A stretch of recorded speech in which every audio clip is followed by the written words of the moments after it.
Hi everyone. कई बार आपकी normal pregnancy आने के बाद मिसकैरेज के चांसेस बढ़ जाते हैं।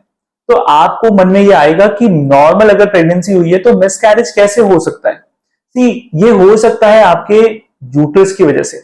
बहुत अलग अलग टाइप की यूट्रस होती है। आगे चल के हम बात करने वाले हैं कि कैसे यूट्रस की डिफॉर्मिटी होने की वजह से, यानी कि यूट्रस का थोड़ा स्ट्रक्चर खराब होने की वजह से आपको अर्ली मिसकैरेज हो सकता है, या फिर आपको लेट मिसकैरेज हो सकता है, या फिर आपको सिजेरियन कराना पड़ सकता है। कई बार आपकी यूट्रस को देखने के बाद डॉक्टर्स आपको बताते हैं कि आपका प्रीमेच्योर डिलीवरी हो सकता है या फिर हमको सिजेरियन करना ही पड़ेगा। तो आज के वीडियो में हम यही जानने वाले हैं कि क्या अलग अलग टाइप के यूट्रस हैं, गर्भाशय हैं, जिसकी वजह से आपको ये प्रॉब्लम्स आ सकती है। तो चलिए स्टार्ट करते हैं। ओके, तो पहले हम ये देख लेते हैं कि नॉर्मल यूट्रस क्या होता है। तो नॉर्मल यूट्रस मतलब आपकी ये पूरी यूट्रस है। ओके, इसमें ये ओवरीज है, ये फिलोपियन ट्यूब है, और इस एरिया को, सिर्फ इस एरिया को कहते हैं यूट्रस। और ये आपका सर्विक्स और ये सेकंड साइड का ओवरी हो गया। ओके, यहां तक क्लियर है। ये पूरी इसकी वॉल्स है। तो ये नॉर्मल यूट्रस है, इसको मैं यहां पे साइड में रखता हूं। ठीक है, अब इसको कंपेयर करते हैं दूसरे टाइप के यूट्रस से, जिसको कहते हैं बाइकॉर्डिनेट यूट्रस। अब यहां क्या होता है कि आप देख सकते हैं कि नॉर्मल यूट्रस में ये जो डोम शेप आपको दिख रहा है, ये थोड़ा सा ऐसे रहता है, नॉर्मली ऐसा डोम रहता है। लेकिन यहां पे बाइकॉर्डिनेट में ये नीचे की तरफ आ जाता है। ये ऊपर का जो यूट्रस का एरिया है, जो मसल पार्ट है, वो नीचे आ जाता है, जिसकी वजह से आपने देखा यूट्रस यहां पे बहुत अच्छे से गोल है। यहां पे कैसा है, वी शेप का बन जा रहा है। इस वी शेप के बनने की वजह से यहां पे जो बच्चा बैठेगा उसे कम एरिया मिलेगा, क्योंकि अगर बच्चा यहां बैठता है तो जैसे जैसे बच्चा बड़ा होगा वो इस वॉल को हिट करेगा, जिसकी वजह से अर्ली मिसकैरेज होने के चांसेस बढ़ जाएंगे। क्योंकि जैसे जैसे बच्चा बढ़ेगा, थोड़े टाइम बाद ये इस वॉल को हिट करना शुरू करेगा और बच्चे को प्रॉब्लम होगी फैलने में। और जैसे ही बच्चे को फैलने में प्रॉब्लम होने वाली है, यहां पर आपको मिसकैरेज हो सकता है, क्योंकि 3-4 महीने के बाद ही वो इस एरिया को हिट करेगा। तो आप उस टाइम पे डिलीवरी तो नहीं करवा सकते। नेक्स्ट आता है यूनिकॉर्डिनेट यूट्रस। इस केस में क्या होता है, आपने ये देखा नॉर्मल यूट्रस में 2 फिलोपियन ट्यूब्स और 2 ओवरीज हैं।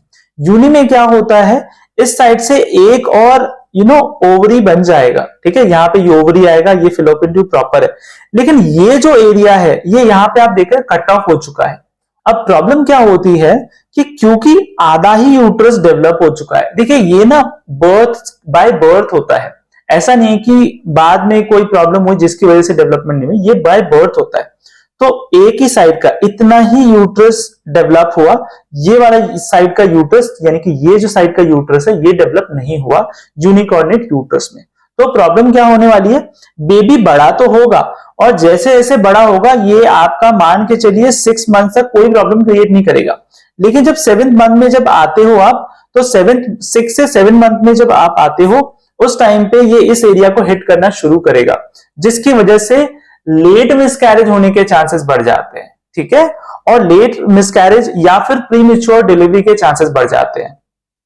इसके अलावा इसमें एक और प्रॉब्लम आती है। आपने जैसे बाइकॉर्डिनेट में देखा, बाइकॉर्डिनेट में आपको फर्टिलिटी की प्रॉब्लम नहीं आएगी। मतलब आपका नॉर्मली अगर हम आईयूआई करते हैं या आईवीएफ करते हैं या नॉर्मल प्रेगनेंसी ट्राई करते हैं, स्पर्म यहां से जाएगा, यहां से जाने के बाद स्पर्म नॉर्मली ट्रैवल करेगा, है ना, दोनों साइड पे, तो प्रेगनेंसी नॉर्मली हो जाएगी। लेकिन इस केस में क्या है, क्योंकि यहां पे एक ही ओवरी है, स्पर्म इस साइड जाएगा। तो हर बार जरूरी नहीं है कि हर मंथ, यानी कि फर्स्ट मंथ हुआ, सेकंड मंथ हुआ, थर्ड मंथ हुआ, सारे मंथ में यहां पे अंडे बने और यहां पे ओव्यूलेशन हो, ऐसा जरूरी नहीं है। होता क्या है, अगर फर्स्ट मंथ हुआ तो शायद सेकंड मंथ में ना हो, थर्ड मंथ में हो जाए ओव्यूलेशन या एग बनना। तो इसमें होता क्या है कि आपको फर्टिलिटी की प्रॉब्लम भी आएगी इस वजह से।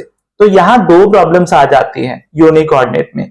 पहला फर्टिलिटी, और दूसरा आपका अर्ली मिसकैरेज, या सॉरी लेट मिसकैरेज या फिर आपका प्रीमेच्योर डिलीवरी।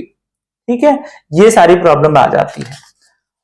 नेक्स्ट अगर हम चले तो हमारे पास आता है डायडेल्फिक या डबल यूट्रस। यहां पे क्या प्रॉब्लम होती है, आपने देखा नॉर्मली यूट्रस इस तरीके से कहीं से बटा नहीं है, एकदम गोल है।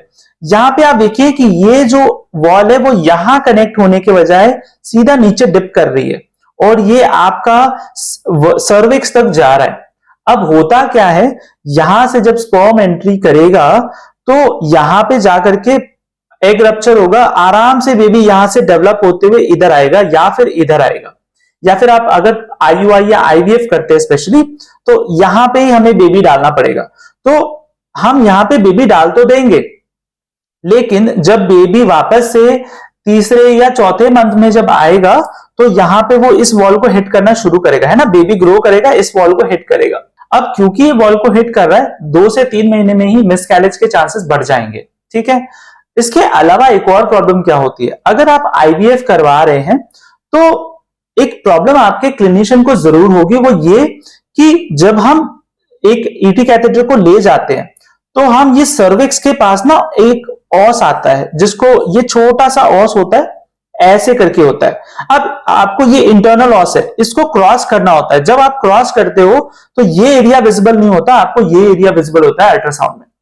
तो होता यह है कि मैंने इसको विजुअलाइजेशन किया हुआ है, तो मैं अगर इसमें मेरा कैथेटर चला गया तो आपको पुश नहीं करना है, क्योंकि आप देख नहीं पा रहे, हो सकता है ये फॉल्स कैविटी हो या फिर हो सकता है ये डबल यूट्रस की वजह से हो। इसीलिए कोशिश ये करनी है कि दोनों टाइम पहले कंफर्म करना है कि दोनों यूट्रस है कि नहीं है, फॉल्स कैविटी तो नहीं है। जब कंफर्म हो जाए कि नहीं ये डायडेल्फिक यूट्रस है, उस टाइम पे आप किसी भी एक कैविटी में डाल सकते हैं, जो कैविटी आपको ज्यादा बड़ी लग रही हो, ज्यादा मिच्योर लग रही हो। एक और चीज कई बार लोगों को यह भी दिमाग में आएगा कि क्या हम इसको सर्जरी करके लेबल कर सकते हैं? इसका जवाब है नहीं।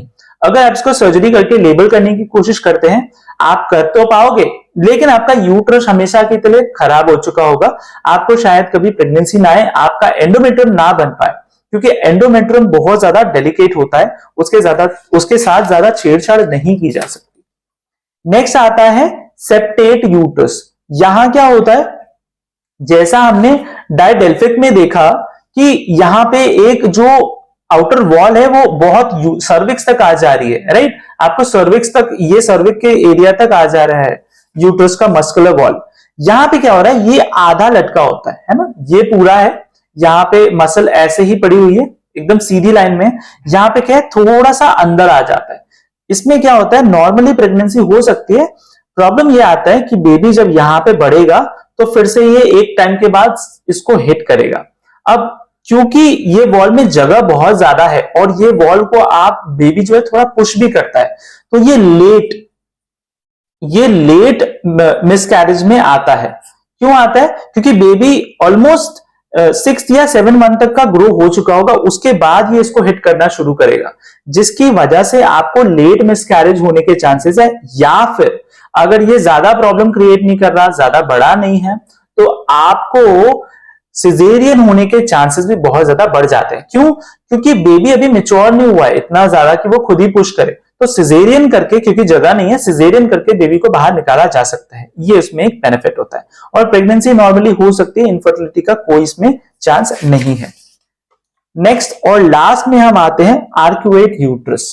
आर्क्यूएट यूट्रस अगर आप देखेंगे तो नॉर्मली आप देखेंगे तो ज्यादा डिफरेंस आपको नहीं समझ में आ रहा होगा, लेकिन अगर आप ध्यान से देखें तो ये अब सबसे ऊपर का जो एरिया है यहां पे ये डोम शेप्ड है और ये यहां फ्लैट है।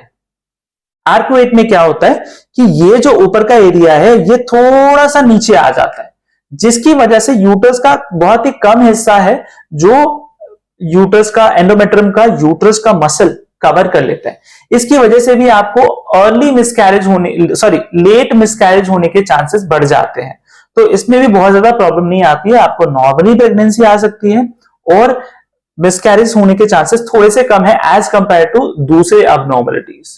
तो आई होप आपको ये अलग अलग टाइप के गर्भाशय यूट्रसेस के बारे में पता चला होगा।